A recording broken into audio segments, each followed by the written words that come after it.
Let me read to you a passage from the 3rd chapter of St. Mark's Gospel, verses 1 to 6. It's the Gospel for Wednesday of the second week in Ordinary Time. St. Mark writes, "Another time Jesus went into the synagogue, and a man with a shriveled hand was there. Some of them were looking for a reason to accuse Jesus, so they watched him closely to see if he would heal him on the Sabbath. Jesus said to the man with the shriveled hand, 'Stand up in front of everyone.' Then Jesus asked them, 'Which is lawful on the Sabbath, to do good or to do evil, to save life or to kill?' But they remained silent. He looked around at them in anger, and, deeply distressed at their stubborn hearts, said to the man, 'Stretch out your hand.' He stretched it out, and his hand was completely restored. Then the Pharisees went out and began to plot with the Herodians how they might kill Jesus." That's from Mark chapter 3, verses 1 to 6. It portrays the humanity of Jesus Christ. You know, there are some beautiful and outstanding religious icons. The icon, a venerated religious image of Christ or of the Virgin Mary or the Holy Trinity or a biblical scene, has the power to represent a lofty reality precisely by depicting one or several of its heavenly aspects.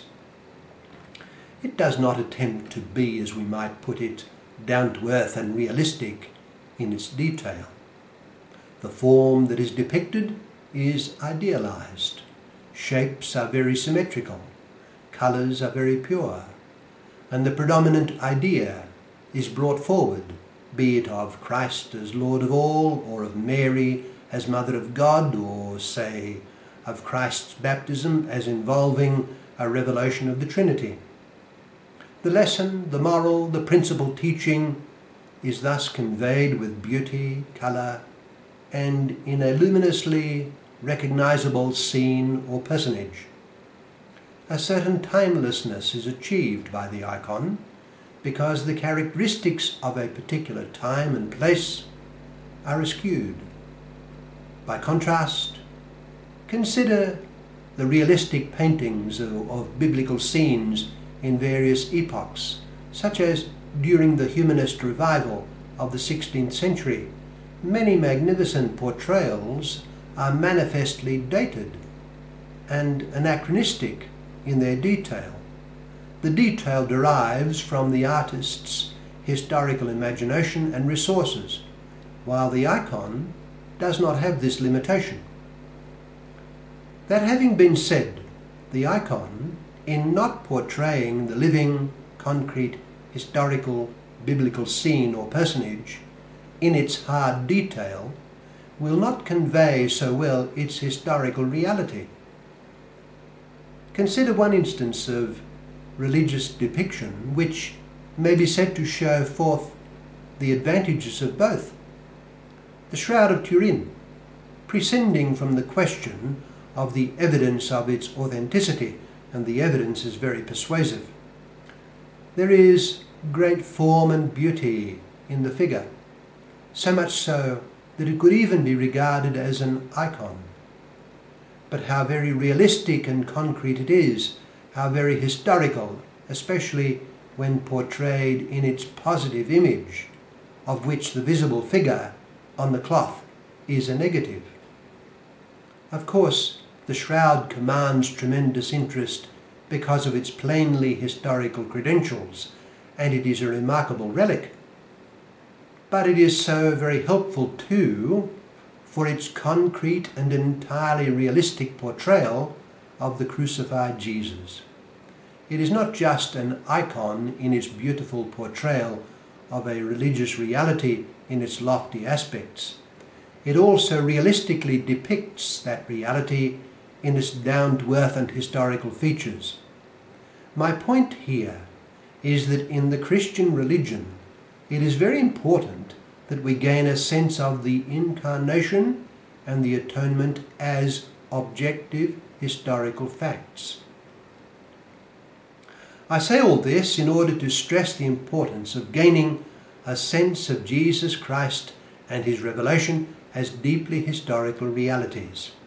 Jesus Christ, the object and love of the Christian religion, was a real man in real situations. He was not just a man, for he was divine, but he was truly man nevertheless. The perennial temptation has been to deny his divinity. Nevertheless, if his real and true humanity is forgotten or lost sight of, one's personal love for him will probably be affected.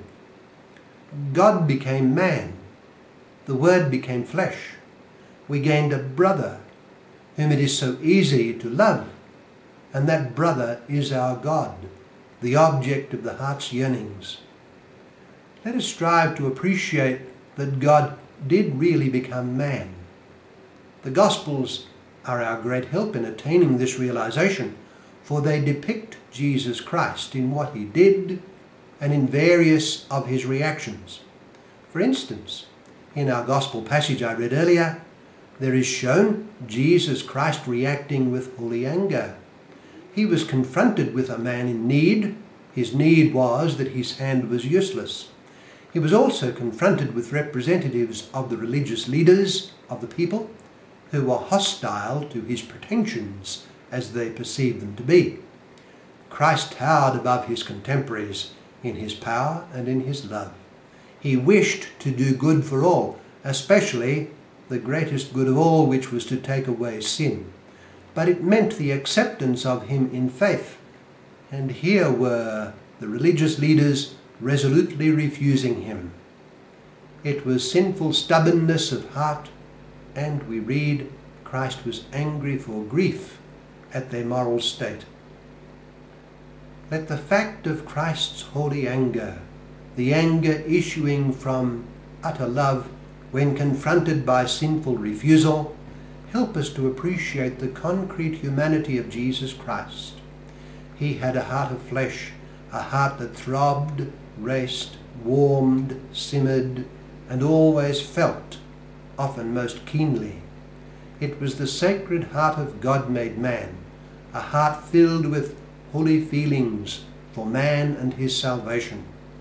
Our Lord was not a plaster-cast icon, as some might imagine him. He was a real living man who was the eternal, almighty, and all-holy God. His human anger, lacking any trace of the sin which all too often suffuses our anger, was a manifestation of his human mind, heart, and soul.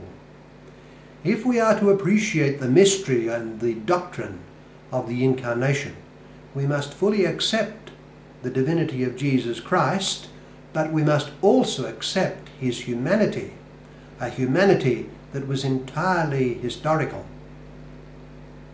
As we heard in the Gospel passage, they remained silent. He looked around at them in anger and, deeply distressed at their stubborn hearts, said to the man, "Stretch out your hand." Mark chapter 3 verse 1 to 6. I've often thought that it would be good to see an outstanding religious artist attempt to paint this biblical scene and to capture the all-holy Christ looking around on his critics with anger. It would be a difficult enterprise, but I think it would assist people to appreciate more keenly the humanity of Jesus Christ. This in turn would help them to appreciate the love of God for them, for God became truly man, a real man for love of us. Christ loved me, St. Paul writes, and gave himself up for me.